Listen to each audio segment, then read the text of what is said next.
국민의힘에서 제명된 한동훈 전 대표가 정치 인생의 중대 분기점에 섰다. 이른바 당원 게시판 논란을 이유로 당적을 잃으면서 불과 몇 달 앞으로 다가온 6.3 지방선거를 앞두고 무소속 정치인이 된 상황이다. 국민의힘은 29일 오전 최고위원회의를 열고 한 전 대표에 대한 제명 안건을 표결에 붙였다. 의결권을 가진 최고위원 9명 가운데 다수가 찬성하면서 제명안은 최종 확정됐다. 한 전 대표는 2023년 12월 입당 이후 약 2년 만에 당을 떠나게 됐다. 검사 출신인 한 전 대표는 윤석열 정부 초대 법무부 장관을 지낸 뒤 2023년 말 국민의힘 비상대책위원장으로 정치권에 입문했다. 입당과 동시에 당 대표 역할을 맡는 이례적인 행보로 주목받았지만 이듬해 4.10 총선에서 기대에 미치지 못한 성적을 거두며 비대위원장직에서 물러났다. 그러나 정치적 퇴장은 길지 않았다. 총선 패배 이후 석 달 만에 열린 전당대회에서 압도적인 득표율로 당 대표에 선출되며 다시 전면에 등장했다. 집권 여당 대표로서 윤석열 전 대통령과 주요 현안을 두고 공개적인 이견을 드러냈고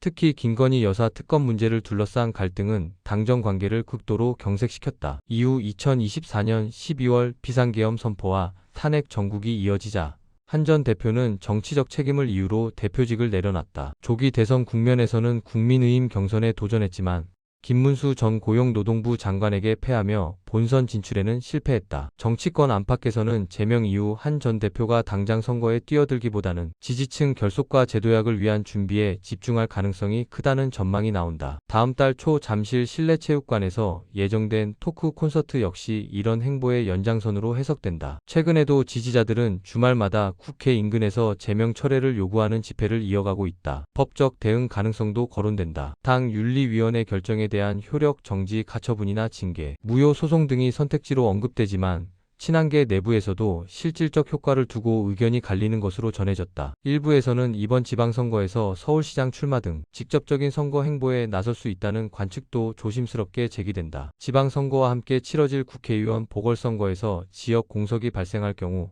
무소속 출마 가능성을 점치는 시각도 있다. 다만 친한계 인사들을 중심으로 한 신당 창당설에 대해서는 선을 긋는 분위기가 우세하다. 친한계로 분류되는 박정훈 의원은 라디오 인터뷰에서 탈당이나 신당, 창당은 전혀 고려 대상이 아니다라며 현 지도부가 심판받는 시점이 오면 당을 다시 세울 주체는 한 전 대표와 그를 지지하는 세력이 될 것이라고 말했다.